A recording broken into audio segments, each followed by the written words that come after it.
And you know what? Like, I will just sort of transition right into my take on this game because I imagine this is going to be the majority of the show. As much as I wish that it wasn't, but thankfully, once tomorrow night is over with, I won't need to talk about this game and I could just look at the trade deadline, perhaps. But somebody brought up something to me where the Buffalo Bills have lost 2 ugly games in the beginning of the season for the past 4 to 5 years. And I've been asking myself, is this recency bias where I feel that I felt this way in years past? Um, and no, I think that this is genuinely different because at least in those years where Buffalo has lost 2 ugly games, at least they've put something on paper that can make me look at this team and say, all right, they're capable of being dominant. They're capable of being able to take control of a game. This year, really outside of a first quarter or the fourth quarter in a Baltimore Ravens game, unfortunately, you just do not see that from this squad. This team has been playing weird all season long, and the defense is the defense, right? Like, what are we going to expect from this Buffalo Bills defense? They are who they are at this point. Like, we've never been able to stop the run. Like, we're a team that has only been saved by turnovers for the past couple of seasons. On paper, like, nothing is saving this squad, at least on the defensive side of the football.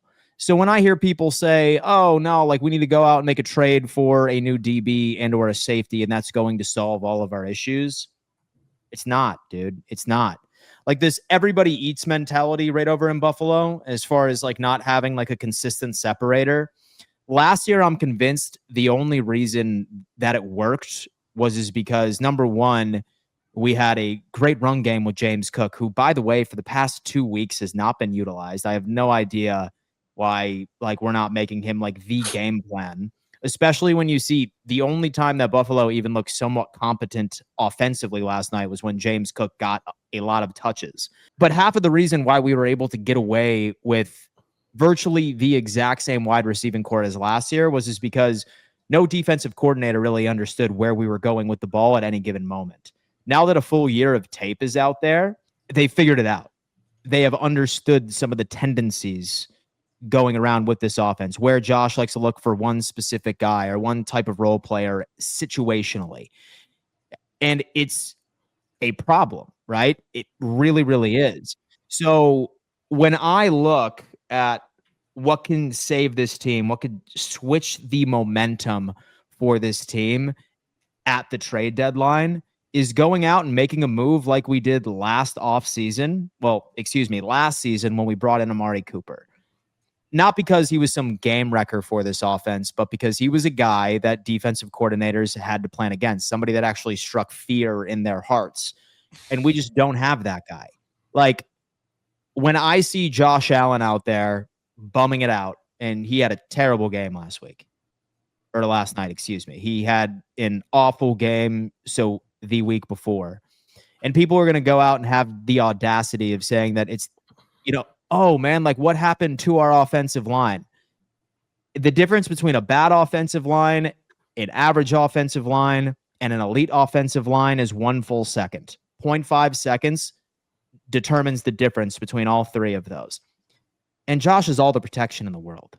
Like, maybe outside of a couple of blitzes here and there, but against natural pressure, like, you're giving him 3 seconds to find the open man. And why do you think that he's forcing, like, so with these balls downfield, like, why do you think he's like throwing these turnover worthy plays? It's because he doesn't trust his guys to get open. Like, he doesn't understand who is going to be an actual guy for him. So this was a piss poor performance from the team. I don't know how any Bills fan can like look at how this team has been playing through the first 6 games of the season and say, hey, like, this team is a Super Bowl contender. It's quite frankly not, like, based off of everything I've seen. So, I mean, look, I've seen this story before. I've seen where we've dropped 2 ugly games back to back, and then all of a sudden we come up, and so we go on a run, like, we end up winning the division, and then only to get bummed out by the Chiefs in the divisional and or the AFC Championship game. But I can go on and on and on and on for like the next hour of what I would do to save this team and put them in the right direction. But for now, it's the bye week, and I guess we'll talk about the Bills again. Hopefully after they could bounce back against Carolina. But, I mean, who knows if they can at this point. Rich, thoughts on this? Talk to me. Yeah, man, I can't believe you're making me say this. TD's going to make me say this. But, like, I don't know. This is interesting. This is a very interesting thing here that's going on. I got a lot to say. First of all, I want to start off with this. TD, stop celebrating that you're right, because you literally said this 5 years straight. So you're finally right. You had an I've been right for 5 years straight. No, about the Bills. No. You always say this, and now you're running circles around something. But like, relax, okay? Over there, you're if you say the same thing 5 years straight, and then it finally comes to fruition. Oh, now we're gonna celebrate TD. Now you're always right. I'm just kidding. I'm just teasing you, man. Enjoy your celebrate and enjoy everything, man. This is what I gotta say, and it's the Bills Mafia, including you, Dan Mitchell. The way you guys are handling this loss is absolutely absurd from my perspective. It is ridiculous. I mean, the way Bills fans all offseason long is hyping up this team to be like this dogs that are going to dominate 17-0, potentially first seed. And now the first 6 games, you're 4-2. You have a tough loss on primetime. And then all of that you're standing on is just forgotten. There's no more belief. I mean, listen, the Buffalo Bills, like, I'm got to be the one that actually gives Bills fans some like confidence and some like relax. Like, you guys are hitting the panic button. And listen, I get it. Maybe the Bills are not as great as you thought they were, but they're still a darn good football team, man. You're acting like you're the Jets now. You're literally reacting like Jets fans. Fire the offensive coordinator. Fire Sean McDermott. Sean McDermott has brought you 5 straight division championships, okay? Brought you so far in the playoffs. You're acting spoiled. That's my opinion of this. Bills Mafia is acting spoiled. And I get it. You guys want to go to the Super Bowl. You have Super Bowl aspirations, and maybe you just don't believe in this team. But this Bills team, led by Josh Allen, is going through adversity. If you've been watching this sport long enough and experiencing life as long as you have, which we all, of course, are, adversity is inevitable in life and in football. And the great ones are how you deal with it. You should be pumping up your team instead of turning against everything that you believed in all these years. That's how I look at it. I'm not saying you should not be frustrated. I'm not saying you should not be disgusted, but the staff right now, and like, just that is a little explosive in my opinion.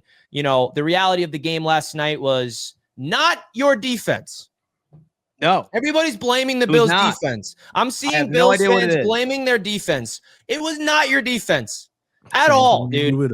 Your identity of the Buffalo Bills are their offense, led by Josh Allen, scoring 30 points per game. You scored 14 points the first drive of the first half, the second drive of the second half. Jeff Ulbricht's defense was all over Josh Allen. I don't know what happens when Josh Allen goes on the road against a Jeff Ulbricht-led defense, because he turns into a pumpkin. Like, that's the version of Josh Allen I remember when the Jets beat them back-to-back years at MetLife Stadium. It was because of the defense that did it. Same exact game plan, same exact coach in Jeff Ulbricht. So, you know, you're 4-2. And Dan, let me just remind you this. Yeah, the Patriots are in first place in the division, but you have the same record. So let's not pretend you're 2 games back and you're like, the Patriots have the division. You're tied. No, you're tied with them. They are in first place. Don't concede the division already, dog. Come on. That's all I'm going to say. Richie giving y'all bad advice. So my problem is this. We are winning this division. That's not why I'm pissed. Why I'm pissed is because we're seeing the exact same thing over and over again. Somebody from my stream called in today. His name is Dustin, and he called it it's BIS. It's Bean Insanity Syndrome. It's McDermott Insanity Syndrome. And it's just like the same things, man. Like, look, like, you can ride with the excuses of injuries, but a lot of what is wrong with this Buffalo Bills team all can be boiled down into coaching, right? Like, tackling is a coaching problem, right? Like, guys sitting on their heels in terrible, like, coverage scenarios is a coaching problem, right? Like, I'm not mad, or like, I'm not sitting here saying that this Buffalo Bills team is not going to rattle off an absurd amount of wins coming up. They probably are. But I'm seeing the same story over and over and over and over again. And it's hard for me to think that like we're going to get past that level in the playoffs. Like, guys, don't be surprised, right? Like, we're probably going to make a move at the trade deadline. It's probably going to be like Chris Olave. It's probably going to be like some like wide receiver or whatever. And like, you're going to see the Bills get back to 30 plus points, like crushing teams that we shouldn't. Like, we'll probably win a couple of crazy games. Like, we'll probably beat the Chiefs like we always do in the regular season. And people are going to start going insane. But like, here's my thing. If Sean McDermott, in my opinion, does not at the very least make it to Santa Clara this year, then like, I mean, dude, you got to part ways. Like 5 years, a head coach and a quarterback. And Glenn actually pointed this out a bit earlier. If a head coach and quarterback pairing don't win a Super Bowl within the first 5 years together, then it just doesn't happen. It just doesn't happen. So I'm not worried about the regular season. I'm not worried about like what this record is going to be. I still think this team is going to rattle off wins because that's just what this team does. But there's still some glaring holes. I'm hoping that some of the guys that are off of injuries on the defense improve it, but had like so many. We got to hear from TD, man. TD, what are you going to say about this? It's going to be okay, Dan. Okay. Calm down, first of all right? Ladies and gentlemen, this was not on the defense. I am so sick of everybody trying to point at the defense because at the last minute they may give up a drive or something like that. This defense held the Atlanta Falcons to 24 points. That's all you can ask for, man. Like people, like it's crazy to me how everybody want to scapegoat on the defense all the time. Like 24 points versus Josh Allen, you automatically say, oh, the Bills go win. If before the game you said Atlanta's going to put up 24, oh, the Bills go win. Josh Allen got 31 in them. Easy, okay? The reality of this game, here's who has to take ownership in this game. Josh Allen and McDermott. Those two guys have to take ownership in this game. We know we're not as worried about Josh Allen because this is the Josh Allen we know. He's still a superstar. He's still going to play at a high level, but he going to have moments like this.